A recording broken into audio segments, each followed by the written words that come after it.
Conservative media done right. You're listening to the SHR Media Network.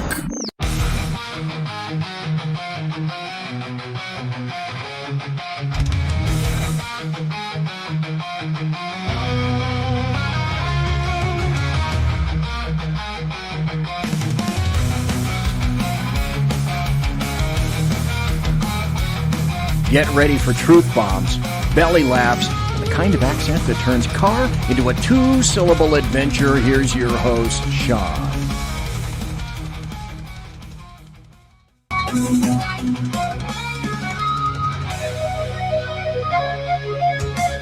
Ladies and gentlemen, good evening. Welcome to the Edge of Liberty right here on the SHR Media Network.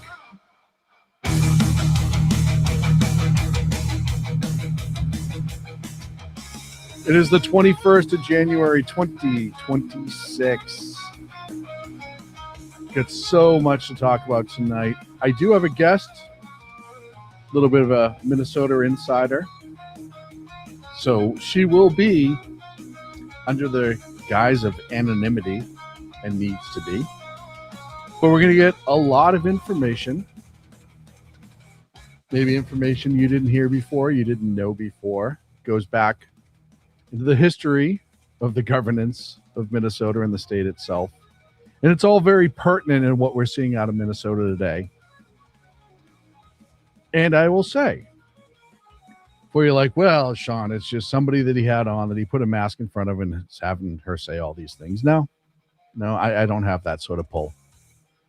If you disagree or doubt, you write the information down that you're going to receive tonight and you can go do the research yourself.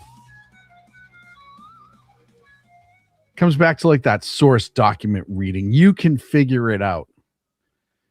So tonight we're going to talk about Minnesota. We're going to talk about Davos and Gavin and Trump, and we're going to talk about a couple other things, some Supreme Court rulings if we get to it. It's just dangling there at the end. But, you know, as always with the Edge of Liberty, we will talk about what's important and what carries, and then we'll go from there. Look, if you're new to the channel, thank you so much for being here. Please like and subscribe to the network. Appreciate it. And I will pop in Goldie right now.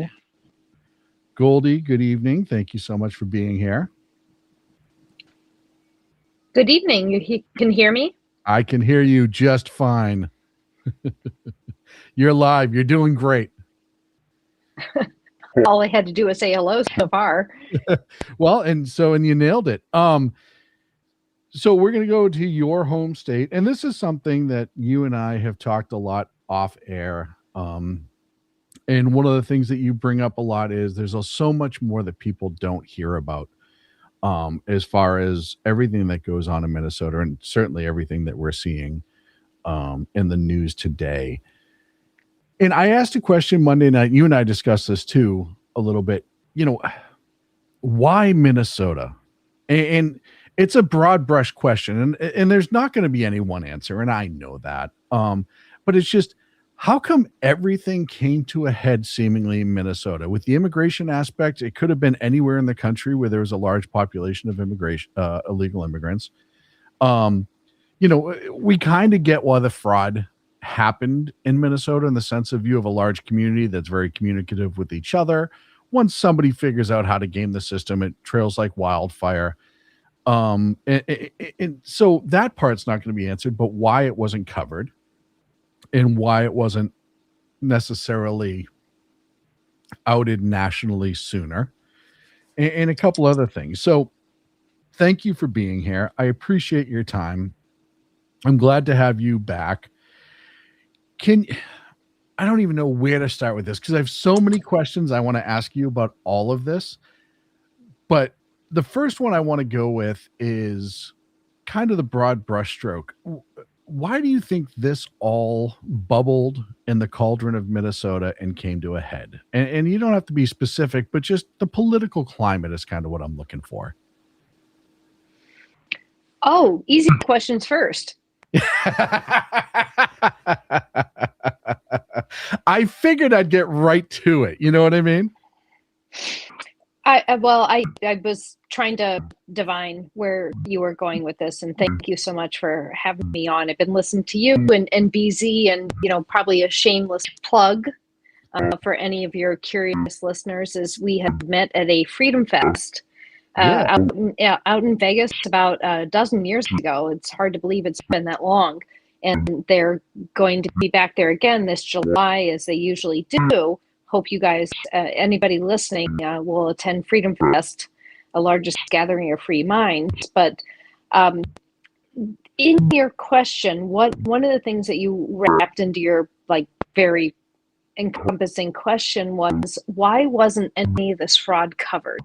And I think I heard you say this in one of your broadcasts over the last week or two, and maybe that's what started this interaction. People have been talking about this in Minnesota for the better part of at least 8 years, if not more.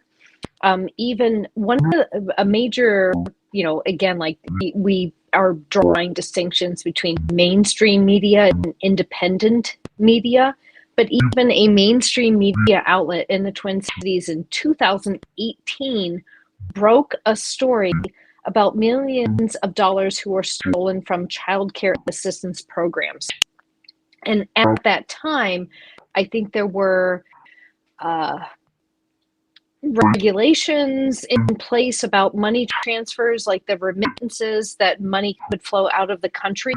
And so the only way that they could then get funds back to their families in Africa was to fly suitcases of cash out of the airport. And that was probably what really brought, the situation to the attention of the media, was these suitcases of cash flying out of the airports of Minneapolis. And so that was 2018. And then it continued again in 2019. There were overpayments to some of the, my people, the native tribes here in Minnesota, for some opioid treatments. And so it seems like there may have been a way to find their way in on fraud, but then it really was COVID-19 restrictions, lockdowns, and waivers that really broke everything open. So you brought us, you laid out a whole bunch of stuff. So in 2018, you saw there was the fraud where money was being stolen, and that was something you would say that local media and politicians kind of knew was going on, and that was something that it just did not get the effect that it would have perhaps somewhere else. Yes,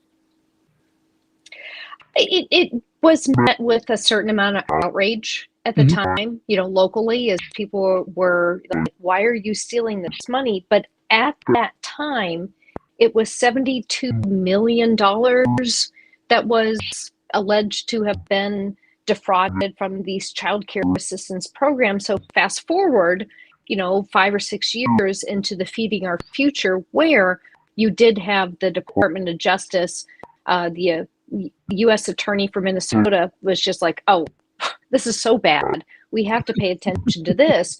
And it was 10 times as much. It was over $750 million that they have found it was this Feeding Our Future scandal. And it was supposed to be meal programs that went to elderly and kids during COVID. And that is, I think, was a little bit of the regulators' nose under the tent that then went on to find all kinds of problems with housing programs, autism, and even daycare centers here in Minnesota. And that's what really blew up. The daycare centers is what blew up virally from that Nick Shirley video a few weeks ago. Yeah, and we've talked about the fraud with the food program from COVID. We've talked about it in this network plenty of times because it was incredible. You look at 720 million, and I hate to say, if it was just $1 million or $2 million, but the reality is if it was just $1 million or $2 million, people probably wouldn't have been as much of a concern or an outrage, especially when you look at that case, and I've looked at a lot part of that case, and you could see how easily the structure of that fraud is most likely, and I don't know because I haven't seen the documentation, but is most likely the same sort of structure that we see in the daycare fraud today. Maybe some different players, maybe some different caveats, but in general, it seems like somebody looked at that case and went, "Oh, well, if they can do that from the getting money from the government, we can apply it to this program and then just do it as much as humanly possible." Well, I do have a few numbers in front of me, courtesy of there's a legislative auditor in Minnesota. It is a truly independent branch appointed under the legislature, bicameral, bipartisan, and we don't have a whole lot of trust in government anymore, I would say. But from this agency, I think that their terms are spaced very outside of elections. And so they fiercely guard their nonpartisanship. And they did an audit of the whole Feeding Our Future and what led up to it. And granted, even when people raised concerns, the Feeding Our Future agency would threaten the Minnesota Department of Education, because these funds, that's how the federal funds that came to the state were funneled through the Department of Education, probably because it was like school meals, and that's just was that pipeline. And there were 2 times where they were like, "Hey, something doesn't look right," and they said, "Well, then we will sue you." They threatened legal action twice in 2020 when like major red flags were raised on these programs, and so then they stood down. So they were probably afraid of being called racist, or starving children, anything that they could do in more of a public media standpoint. But at the end of the day, between 2020, the payments for these food sites, and again, this is COVID, we got to kind of like put our minds into what 2020, it was totally a crazy time, but there were $70 million in payments because there were waivers that you could still feed people even if everything was like locked down. You could put the meals into a bag, they could pick up like takeaway. But then in 2021, that number jumped again from $70 million in 2020, it jumped to $336 million in 2021. So even if you looked at your utility bills from one month to another, you're like, "Oh my gosh, I know it was cold and it was $70 this month for my gas bill. It's $336 next month." Like, you would probably be like, "What?" Yeah, there may be something to look at, a window open in the attic, something. Yeah, maybe. And my kids leaving the door open. They were born in a barn. We get this, but no, apparently nobody really took a very hard look at this.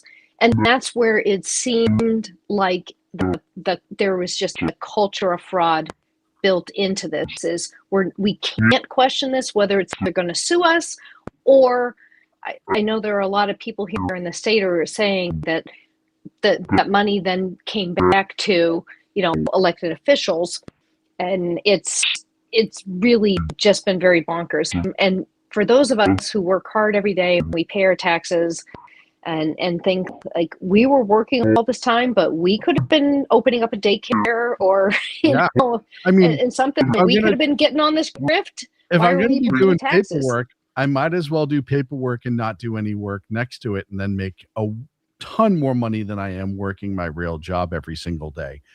And I asked you that question, and I knew, obviously, because we talked beforehand, we're looking back at least 8 years. There was a huge fraudulent activity going on that people were aware of, most likely, in the state of Minnesota, that we could surmise, and I don't know for sure, and I'll admit that, but surmise that the daycare fraud probably stemmed from the framework of that. But I asked you that question and got that information because I wanted to show people that there are things that have been going on in Minnesota for a long time that plenty of people were looking the other way on. Like you just laid out clearly, that case should have garnered a lot of attention a lot sooner, and either intentionally or by being completely inept, it did not. So if you could explain a little bit about the state government of Minnesota in that regard, and just how, I don't want to say dirty, but dirty it can be.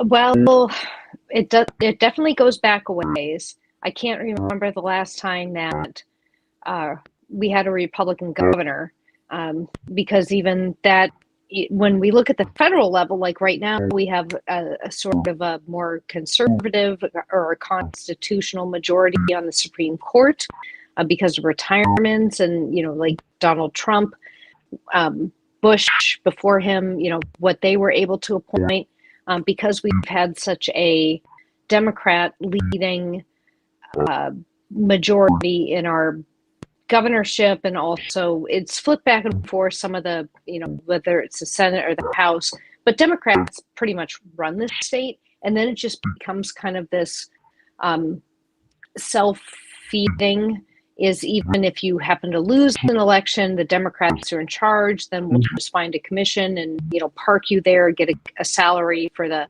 2 years later when you can run again. I mean, we had our state auditor and the leader of the Minnesota Senate, state auditor Julie Blaha, and then the Senate leader was like Melendez, and they were in a rollover accident, a vehicle rollover accident with an open container of alcohol. And it was not news until 9 months later. So the media is in their pocket, they're able, the unions totally go to bat. It is a state that it's not just political. There are multi ways that they protect their power here in the state. So yeah, you're going to have a few, agencies that maybe are not doing things right, but they put the money back to the side of your friends. You're not going to be that curious about it. Well, and it's the fox in the hen house, so to speak, right? I mean, like you said, you had a state auditor who was in a rollover accident with an open container in the vehicle, and the citizenry of that state did not hear about that for almost 9 months. And that brings us to, okay, we know internally it's all Democrat run, and I'm going somewhere with all of this, so it's all Democrat run. The fox is guarding the hen house. We're now seeing cases where the media is not reporting things such as a rollover for a state auditor, which even in some pretty liberal areas, you would see that be reported from at least local news, to find out, or to tell the local population. You're seeing, like you said, the food fraud, so to speak, feeding our future.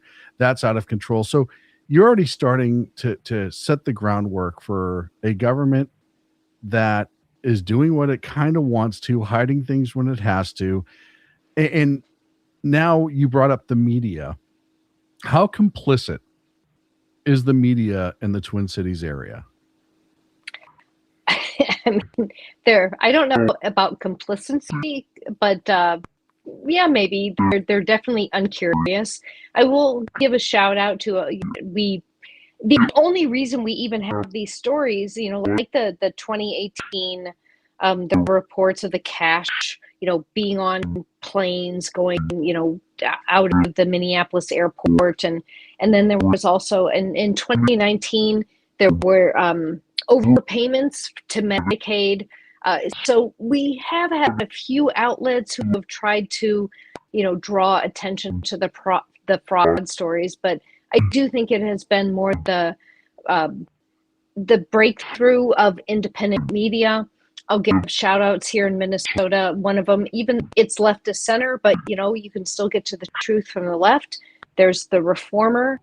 There's from the right. There's Alpha News here in in Minnesota, and even just like the Nick Shirley, who knows why he was here or whatever his motivation was, but just like going to daycare centers and say, are there any children here, seems pretty basic. Yeah, it's like going to an aquarium and asking to see, fish. Usually there are fish inside when you ask that question, and they don't yell at you for daring to come to an aquarium and looking for fish. And the reason I'm asking all these questions, and we'll go to the bottom of the hour if that's okay with you. The reason I'm asking all of these questions is when you frame just these few instances against what we're seeing today on a national level, finally, because like you said, clearly, I mean, you knew stuff was going on. A lot of people knew stuff was going on. Maybe outside the Twin Cities area, it was harder to come by that information because now you have a media who's not following with the stories, minus a few, like you said, the Reformer and Alpha News. You have this almost perfect storm of a state where they have control. They control the communications and what's being sent out. They are looking the other way when it's politically convenient for them. And the Keith Ellison phone call a couple weeks ago being leaked kind of shores that up, where he says, I'll make sure that none of this fraud stuff gets close to you. And then the next day he gets a whole bunch of donations.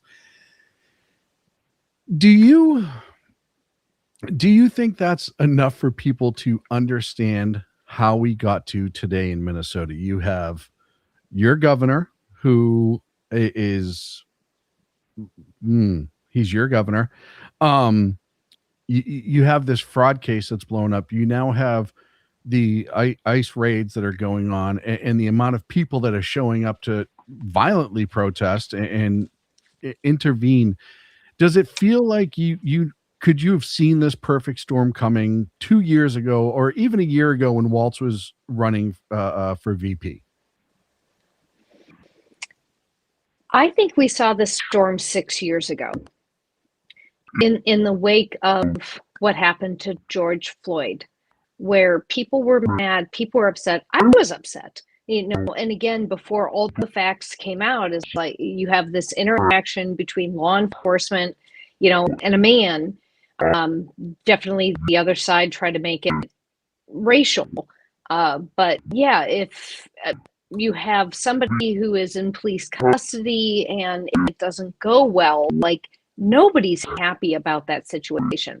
But I think what ensued over the next 3 to 4 days, where it started very peacefully, where we're like, oh, we're mad and we don't know what happened. But then you had, the Molotov cocktails, and, you had no-go zones, and the confrontations with law enforcement, to the fact that it escalated, all of the rioting, blocks burned down, even the police of Minneapolis gave up on the 3rd precinct building and allowed, the protesters, which at that point, you're not protesters, you're rioters, to come in and to take that over. I think 6 years ago was this license of there are no consequences. Right. And I'm definitely not discouraging or disrespecting the First Amendment, but it's supposed to be peaceful. And if you're talking about fire and you're talking about people getting hurt, it's not peaceful no longer anymore. Peaceful. But well, I think it doesn't even go back to this fraud or any of the recent events. Like, that precedent was set in 2020. Well, and you go back to that time, and especially with the George Floyd, the riots, and there's a reason why the entire world calls them the George Floyd riots. And you said, I don't want to trample on the First Amendment and you're not. So when protests no longer start being violent and start being destructive, they are no longer protests under the law, right? Peacefully assemble is a key point. That's something that gets missed, and I think a lot of that goes back to civics. It's like the people say, oh, I have free speech, I can say whatever I want to X, Y, and Z. It's like, no, you can't. Freedom of speech has to do with speaking out against the government. It doesn't mean that you can walk up to somebody and yell a horrific word in their face, that because your constitutional rights only go as far until they impede on somebody else's, is really the general rule of thumb. So as we get to today, and you've been watching this closely for a long time, you now have Keith Ellison, Frey, Waltz, and a few others who are getting subpoenaed. They're obviously their encouragement of some of this behavior is certainly questionable, and that's being very, very nice. Do you feel that there's any sort of change, and you're close to it all? Do you feel that there's any sort of change in the state government where they're like, oh, maybe we should start changing gears a little bit, or maybe we should pick a new direction. Maybe we should not encourage this as much. Oh my goodness, you're funny. Look, I'm asking the questions. You're the one with the information. I thought it was just your speech and how you say car. Car. And I'm saying it nicely because I'm not just ranting like I normally do. Car. No, it's we definitely, you can just look at an electoral map of Minnesota and you see like most of the state is red, votes red.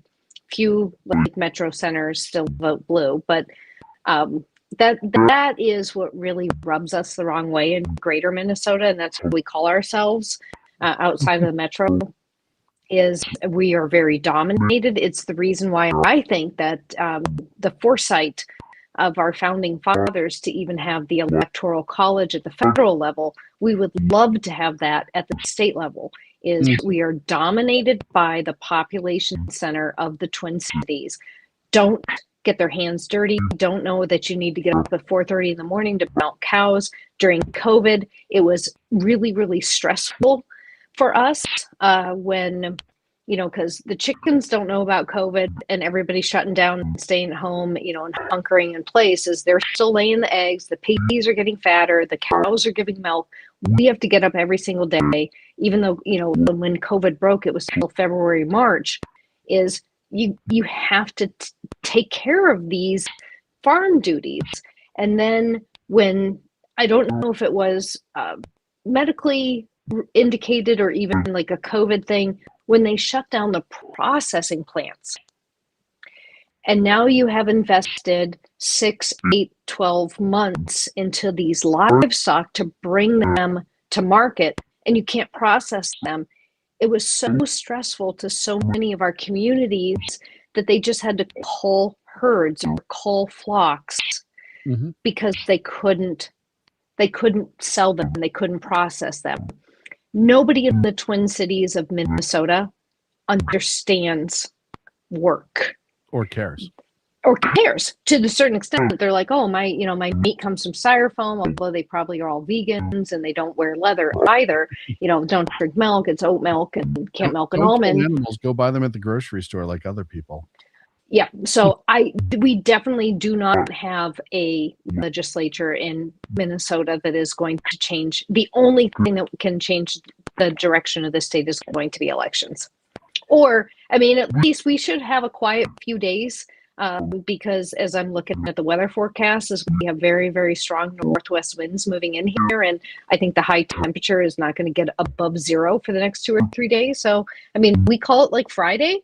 Everybody else would probably be really offended by it, but that I think the weather is probably going to quiet things down here for the next few days. Well, and plus a lot of the people who are bussed in from maybe warmer areas won't be prepared and able to deal with it. We got, 2 minutes left. And I want to ask about Waltz, and I saved him for last because I mentioned him earlier, but when he got picked as Harris's running mate, was there a giant collective head slap from greater Minnesota? Oh, absolutely. You mean he's not a man of the people like he portrayed himself as? I mean, he pretty much told us he was a farmer who worked with his hands all day. Well, I mean, and that wasn't even true because, you know, trying to have a little bit of respect, you know, he was in the National Guard for 24 years. And he was an educator. He didn't get a whole lot of dirt probably under his nails. So he was not really a working man. He was in the union. Yes, he was in the service, but even then he was not really honest about how he, left the service, calling himself a command sergeant major, even though he said that he had achieved the rank, but he couldn't retire with it. So I don't know. You can trust anything that he says. Well, I wish the people of greater Minnesota well. I hope this comes to a clearing soon, because I know it's been difficult. We've talked about this before, how it's affecting the state by and large. I do want, as stories pop up from the Minnesota, and it's going to be in the news for a while, even with the fraud cases haven't even started yet. So it's unfortunately just getting underway. Will you come back and visit us and give us updates, please?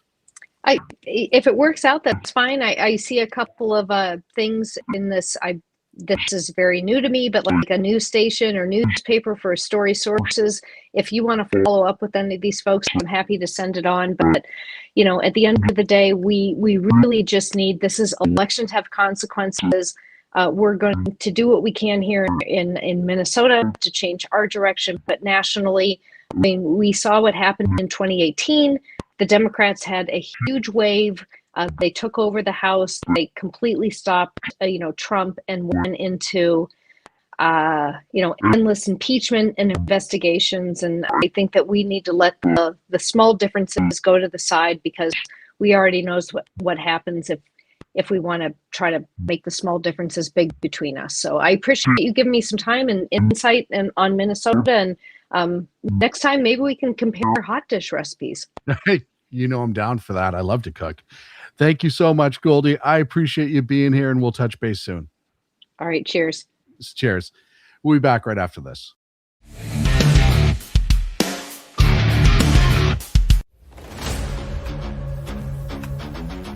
Welcome to River of Common Sense, where we cut through the noise of news and politics with a sharp wit and clear discussion.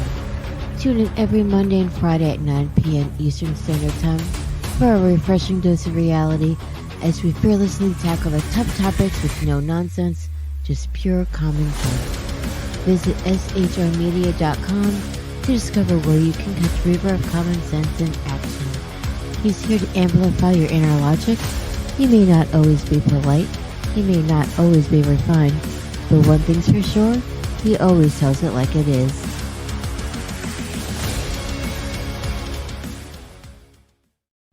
Come listen to BZ's Berserk Bobcat Saloon Radio Show. Live on select and exclusive Tuesday and Thursday nights at 11 p.m. Eastern, 10 p.m. Central, and 8 p.m. Pacific on the SHR Media Rumble channel, SHR Media YouTube channel, X, Twitch, Spreaker, and wherever great conservative podcasts are found. BZ, your conservative Sherpa, guides you through the maelstrom of Democrat, leftist, and globalist lies, chaos, deceit, and betrayal. Raised as a free-range child with dirt, stains, mud, and freedom, BZ broadcasts from North Idaho, comfortably surrounded by actual normal people. Jump into our plush, sumptuous, palatial, and resplendent chat room on rumble.com. Click on live chat to join. Now, with 37% more umbrage and 19% more bulbosity than previous shows, featuring delicious Liberty additives for the best in late-night conservatarian talk radio. BZ reminds you that with great beard comes great responsibility. No chinchillas were harmed, embarrassed, fat-shamed, or the focus of any sarcasm whatsoever in the making of this ad.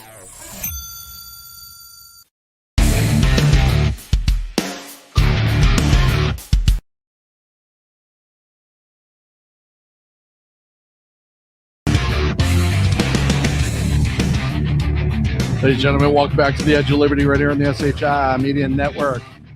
Thank you to our friends over at KLRN for the simulcast. Thank you to the moderators keeping the chat room in check. We greatly appreciate it. And of course, thank you to Goldie for joining us. There's a lot more information there that we will get out in another episode. Please take a moment to like and subscribe to the channel, even if you don't like us. That's okay. You can subscribe and then get notified to come back and, argue with us. Love, love, love good, healthy debate. That's what makes this country great. I don't have to agree with you, but I can respect you.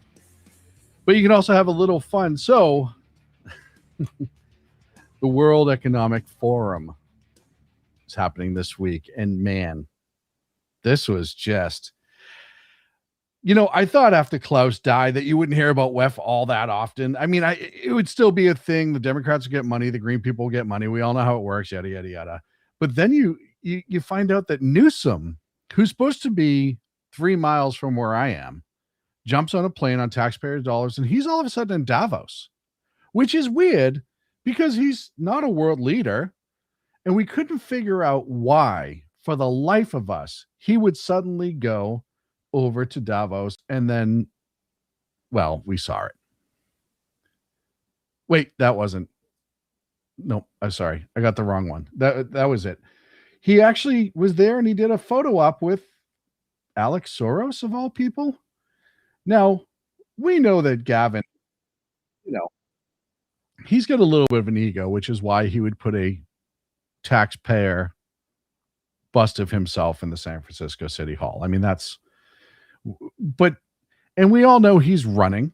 I mean, that's easy to figure out, right? And I don't care you don't have to see what the betting websites are saying as to whether or not he will run. He's going to run like that. That's it. Now, the problem is, and I've said this before for Gavin, he's going to get the automatic, Democrat vote, right? Because the Democrats, for the most part, there's that 35% that it doesn't matter whose name is next to the D, as long as it has the D, he's going to go. And so I think it started pretty quickly as far as when the American delegation, if you will, got over there, because Scott Bessent had some few words for Gavin Newsom. very, very ironic that Governor Newsom, who strikes me as Patrick Bateman meets Sparkle Beach Ken, may be the only Californian who knows less about economics than Kamala Harris. So it started off a little spicy. By the way, to Newsom's credit, he released on his little website there, the money making website, the fundraising website that he has, the Sparkle Ken doll of himself, and I laughed because I'm like, yeah. All right, I'll give that to you. You played that one well. But when Newsom was over there, he was giving, and I got the interview here, he was giving very bizarre interviews. And when I say bizarre, just ones like this that, you're calling out a lot of people pretty quick, man. Messages from the White House around Greenland this week. Yeah, it's time to buck up. It's time to get serious and stop being complicit. It's time to stand tall and firm, have a backbone. I've seen this in the United States, the supine Congress playing both sides, say one thing on a text or a tweet and another publicly. It's time to have principles. It's time to stand tall and strong. Does that mean responding with tariffs? Time to stand united. You make that determination. I don't make that determination. But when you say standing tall, what do you mean? I can't take this complicity. People rolling over. I should have brought up a bunch of knee pads for all the world leaders. So this is the same guy who, if he got into office, would be kissing all of the world's leaders' asses and trying to send things back to the way of Biden and Obama. We're a world government. We need each other and no borders and blah, blah, blah, blah, blah. This is all the shit that Newsom believes, and we know that. And he's saying, oh, yeah, all you guys. And I'll be clear. He just wants to be able to play these clips when he starts running his ads. Okay, that's all this is about. He absolutely just wants to be able to say, look, I went over to WEF and I told them that they're all wearing knee pads, so I'm really tough with the world. But you're not, Gavin. And everybody knows you're not. And as I've said before with Newsom, his whole approach to running in this next election is to try to make people forget what a disaster it is here in California, where I live. I watch him every day. I know what a disaster it is. I know all the money that we've spent. I know what a just entire disaster is. And then, like you said, the picture eventually with Alex Soros came out. So now we see the connection. There's the Soros connection that we all knew was there, but instead he went out. It shows you how cocky and stupid Gavin Newsom is, because if I was Gavin Newsom, with everything that's been said about the Soros family, I would take their money and tell them on the side, look, we really can't be seen together right now. Give it a couple years. But he didn't. He took the picture, and obviously I showed the funny picture earlier just because it made me laugh, and that's it. But you go over and you look at so many of the other statements that were made by world leaders, and either slamming the Biden administration, as we see here. Oh, stand by. My apologies. Click the wrong damn button. Where is it? You know, you make one little misclick and it screws everything else up.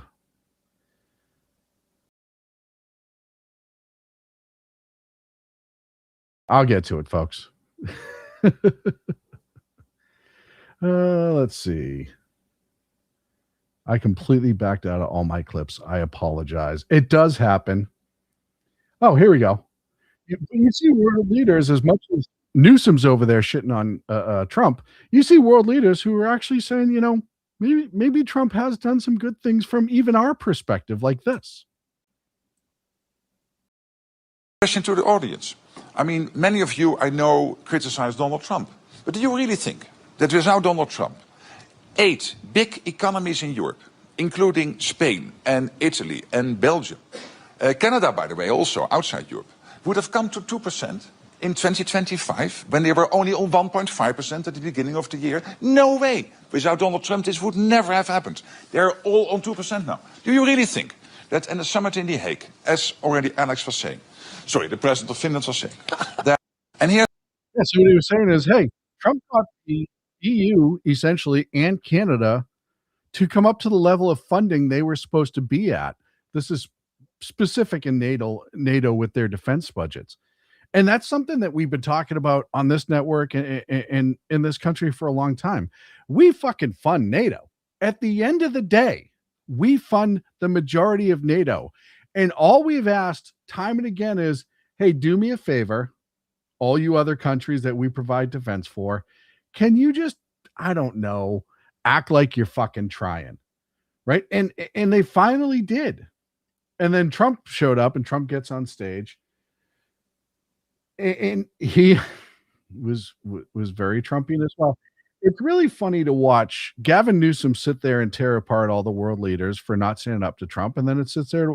You have Trump, who's now shitting on all the world leaders. Governments very foolishly followed, turning their backs on everything that makes nations rich and powerful and strong. And there's so much potential in so many nations. The result was record budget and trade deficits and a growing sovereign deficit, driven by the largest wave of mass migration in human history. We've never seen anything like it. Quite frankly, many parts of our world are being destroyed before our very eyes, and the leaders don't even understand what's happening. And the ones that do understand aren't doing anything about it. Virtually all of the so-called experts predicted my plans to end this failed model would trigger a global recession and runaway inflation. But we have proven them wrong. It's actually just the opposite. And we talked about that too. The decisions, this world government idea where everybody just keeps opening the borders, letting everybody in, flooding the systems, flooding the healthcare systems, flooding all of the systems, if you will, is disastrous for nations. And that it's okay to close your doors. It's okay to kind of take count of what's going on in your nation right now and fixing it before you allow a lot of other people in. And look, we saw this coming years and years and years ago when all the migration started happening to Europe. I've said it. Other people on this network have said it. People much smarter than I have said that that's not going to work out. That is not going to work out. You flood the system like that, and what you've already built is going to be absolutely destroyed. And we're seeing that in a lot of countries. Look at the UK, look at France, look at Brussels. I'll tell you right now, what you don't get over here in the US is you don't get a lot of European news. Start looking up European news. Seriously, start looking up European news, and you'll realize just how badly it isn't working out for them on that side of the pond. And then when it comes to Greenland, Trump spoke about Greenland as well. You here? Yes, he's here. Hello, Mark. We never asked for anything, and we never got anything. We probably won't get anything unless I decide to use excessive strength and force where we would be, frankly, unstoppable. But I won't do that. Okay? Now everyone's saying, oh, good. That's probably the biggest statement I made, because people thought I would use force. I don't have to use force. I don't want to use force. I won't use force. All the United States is asking for is a place called Greenland, where we already had it as a trustee, but respectfully returned it back to Denmark not long ago after we defeated the Germans, the Japanese, the Italians, and others in World War II. We gave it back to them. We were a powerful force then, but we are a much more powerful force now after I rebuilt the military in my first term and continue to do so today. We have a budget of $1.5 trillion. We're bringing back battleships. The battleship is 100 times more powerful than the great battleships. So what you saw right there is, Trump said we're not going to use force. And that is an indicator to me that on some level, a deal has already been done. And as we come to find out, we've already submitted a deal to Denmark to be able to do it without fully taking over Denmark, or there's a whole bunch of ins and outs of it. And he's right. Greenland was a trustee of the U.S. at one point. And I think that deal, I legitimately think that's the whole reason that Trump went over to the World Economic Forum, was to cut that deal. And then you had world leaders over there. And, every world leader says something stupid at one time or another, but usually it's not contradicting themselves within 11 minutes. Just as a direct answer to the question of this panel, can Europe defend itself? My answer is unequivocally yes. Without the Americans? Without the Americans. I mean, how? That's not true. I don't know who they're talking about defending themselves against. Look, outside of nukes, we all know Russia's a paper tiger. The Ukraine war has shown us that. The EU, outside of NATO, they could have probably have done so much more to stop that. We all know that. If China attacks them, China has a lot. If you look at a lot of experts, China has a lot of paper tiger military as well. I don't see China going to invade the EU all that often. Could the EU defend themselves against what we've seen in Russia now? Yeah, probably. Mostly they have some pretty, all joking aside, they just don't have the numbers. That's the thing that they're lacking, and they don't spend enough money into their defense. That's the thing that they're lacking. Capabilities, they get it all from the US. Yes, they make some of their jets on their own, and they make a lot of their equipment on their own, but there's also a ton of equipment that they use that they buy from the United States. But he said, yeah, you know what? Without hands down, the EU can defend itself. And then he continued, which was a really bad mistake for him. Them for these key elements. You've said earlier that Europe can defend itself without the Americans. If it comes down... not exact, Mike, so that's not a quote. No, that's what he said, though. More or less. We'll go back to the transcript. Let's stick to the left on this one, yeah.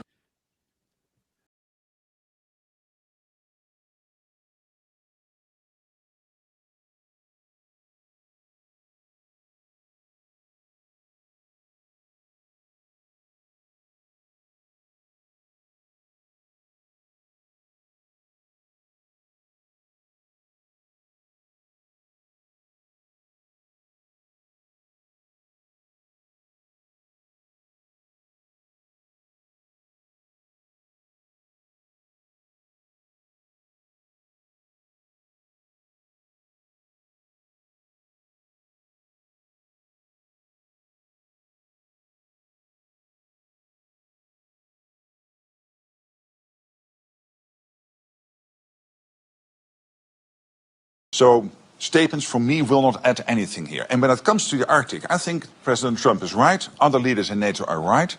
We need to defend the Arctic. We know that the sea lanes are opening up. We know that China and Russia are increasingly active in the Arctic. There are 8 countries bordering on the Arctic. 7 are a member of NATO. That's Finland and Sweden and Norway and Denmark, Iceland, Canada and the US. And there's only 1 country bordering on the Arctic outside NATO, and that's Russia. And I would argue there is a 9th country, which is China, which is increasingly active in the Arctic region. So President Trump and other leaders are right. We have to do more there. We have to protect the Arctic against Russian and Chinese influence. And that's exactly what NATO ambassadors decided to do in September. We are working on that, making sure that collectively will we defend the Arctic region. So, yeah, Trump is right. And look, when you talk about defending the Arctic, that's where Greenland comes into play. That's where Greenland comes into play massively, because of time and distance and stepping off point. But it also comes into play with protecting the U.S. homeland. If you have a bunch of assets I have to focus on in Greenland, the homeland where all the majority of our stuff is, can actually be protected and be utilized. So that was the World Economic Forum. I wanted to get to a little bit about Iran. The situation in Iran is just getting worse and worse and worse. The U.S. is moving ships into the region. I've had a couple people tell me that there's potentially something going on here shortly. Don't know, can't confirm. I just a couple of little snippets here and there. But doctors on the ground are calling it an utter slaughter right now in Iran. They describe mass shootings as systematic blinding of young people. So they're not even, they're blinding them to make them suffer for the rest of their life. This is absolutely what a horrible regime Iran is. And just keep an eye on that. We haven't talked about it a lot. We've had so much going on in the news with Greenland and Minnesota, as we talked about earlier, and all these other places. But Iran is a situation that is not done. There's no coverage on the protests. They're still going on, contrary to what a lot of people believe. And it's still something that we have to keep an eye on, because something's going to happen over there soon, is all I'm saying. A few other stories I wanted to clean up on. This was back, and this story didn't get a lot of traction, but do you remember the Seditious Six? Well, allegedly, Klobuchar is under investigation for that. And I wanted to talk about that earlier, and we don't have a lot of, but it just didn't get talked about. And yeah, that Seditious Six video is still coming back. What's his name there? Mark, not Giffords. That's his maiden name. Or his married name. He's still putting out videos every third day defending his actions, which is not a good sign of somebody who is in the right. And that's something that it'll be interesting to see how that folds out. I do want to play an old clip for you. And this is Bill Clinton. Oh no, I think I already played that the other night. I apologize. I had more from the WEF. Oh, this was another good. I might as well get into the memes for the night. This is another good meme that was put online. That's Newsom and Soros. And of course, Newsom has his racing clothes on, in which, has all of his payments coming in from. I thought that I got a kick out of that. I don't care what anyone says. That was fucking funny. Let's see. Oh, and I don't know if I saved him, but the vice president, or the second lady of the United States, Usha Vance, announced that they're pregnant. They're going to be having another baby in July, which I don't know if you recall the picture from Halloween of JD Vance dressing up as the meme of JD Vance and posting the TikTok of that, which was just really funny. Look, anyone that can actually make fun of themselves, I'm a fan of. And he's doing a pretty good job of that. But I do want to point out to everybody, that it was 9 months from Halloween will be in July when they're expected to have the kid. So did that video do a little something extra? I don't know. Maybe it did. Maybe it didn't. Another story that people probably weren't following. U.S. for the first time in 50 years experienced a net migration 2025. which is huge. It's enormous. And certainly one of the main reasons that fentanyl deaths are down. And the Atlantic wrote an article about this, but they couldn't put their finger on how it happened. How is it that we shut the border and we slow the amount of drugs coming into the country, and all of a sudden fentanyl deaths are down? It's almost like we've stemmed the flow of fentanyl by controlling our borders and dealing with the people that we're bringing it to the country. It's fucking amazing to me. You know, when you take actions and that can be successful, and then they're successful, and then a paper like the Atlantic can go, yeah, we have no idea how that happened. It's absolutely bullshit, man. Look, over 100,000 people a year from fentanyl. 100,000. If narco terrorists or China or anybody else was shooting these people, there would be mass outrage on the street if the government did nothing about it. And that's what we saw under the Biden administration. The government did absolutely fucking nothing about it. They opened the borders. Special interest aliens, come on in. Potential terrorists, come on in. Drug flow like we've never seen, sure, come on in. And then suddenly you shut the border, and you don't have to. It was the same thing that Trump did in his administration the first time, right? And then Biden undid the day he got in, and then we realized the polls were terrible about the border. He added some of them back, and then Trump finished locking them up. And then all of a sudden, the border tightens up and the drug deaths go down. It's absolutely crazy. And what do I got? 4 minutes left. If you need a reason not to vote Democrats, I have at least two coming up in both the midterms and the general election. Here's the first one. If you look at the budget actually we're working on right now, and we'll have the T-HUD budget, transportation and HUD budget, we restore most of the cuts and even go higher than previous years on many of the programs that DOJ slashed.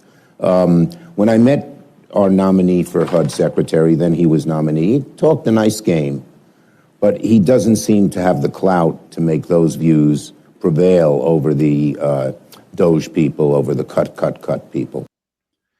Yeah, so it's amazing how cutting, and this tells you just how bad Democrats are at even optics. Most people approved of the cuts, getting rid of the government fat. The amount of money that we were just sinking into the government was a good thing, and the amount of waste. And look, we talk about waste. You look at Minnesota, we look at a lot of other cases about how the money was just being handed out and nobody was paying attention. And that shores up why DOJ is important, and it should continue to be important. And the Democrats are out here saying, and look, I know Schumer's probably going to get taken out in the next election. They want his seat bad. They want Klobuchar to be the senior. The progressives are coming after him hardcore because he hasn't been hard enough, in their opinion, on Trump. And then you have, where's this wingnut? I have one more video. Hold on. I'll get to it. I know I'm running out of time. My finger's scrolling as fast as it can, for God's sakes. Oh, there's Chuck Schumer talking about how immigration was important back in 1990 something. I was going to show you that tonight. Oh no, but I can't without Congress is going to. I don't know if you know who this woman is. Her name's Jennifer Welch. She was an actress, I guess, on some level, and now she's a leftist podcaster. This is her talking. I'm not even going to say his name. He used to work for CNN, and everybody hated him, and he's a moron. And this is what they want to do. And this is when we have this conversation of how can we even converse when you want to burn everything down? This is the sort of rhetoric we're talking about. The blue tsunami means that Congress is going to haul Elon Musk, big balls, and a bunch of other people's ass in front and say, what crimes did you commit? And it's going to get really serious. And the same with Trump, because I believe, and this is just my opinion, that Trump and all of the bottom-feeding morons surrounding him, and Elon Musk and all the bottom-feeding Klingeroners that surround him, I think they commit crimes every day. And I think to reconcile all of this is going to take hardcore, not integrity Democrats, fuck you, Democrats. Fuck you for fucking over our country. We are serious about this. We are prosecuting. We're going to uncover every document, every phone call, everything you did. We will be relentless about it. And that's the mindset they've got to have, because I think the electorate is going from, we've got to get him out, but also we want accountability. There has to be accountability. You have to have a situation where there's accountability. And I talked about this the other day with Fanone. Of course, there's MPD police officer who almost got killed on January 6th. And you look at that and how many people on the left agree with that. And it's absolutely insane. They just want to burn it all back down again because they need power and they need control. And that's the only way they're going to get it. And it's just one more reason why Democrats should never, ever, ever be in charge until they wake the fuck up. Folks, that's it for me on the Edge of Liberty right here on the SHR Media Network. Thank you so much to everybody who watched. Thank you to everybody who subscribed. If you haven't, now's your chance before we go off air. Thank you to the chatters. Thank you to the mods who are keeping the chatters in line. I greatly appreciate you. Please check out our website, shrmedia.com. There's a lot of written articles from me and other hosts. And if you have a chance, please check it out. And also, I'm not the only one on this network. Every Monday and Friday, 6 p.m. Pacific, 9 on the East Coast, you have the River of Common Sense with Jersey Joe. Tuesday and Thursdays, 9 a.m. Pacific, noon on the East Coast. You have Mission Ready Men with my pal Big E. Tuesday and Thursday night, you have the bulbous one, the Berserk Bobcat Saloon with BZ, right here on the SHR Media Network. And also the alien makes an occasional appearance over on our YouTube on Sundays when he gets around to it, when he zooms past the planet again. Thank you so much for being here. I will see you Monday. I hope you have a good rest of your week. Good night.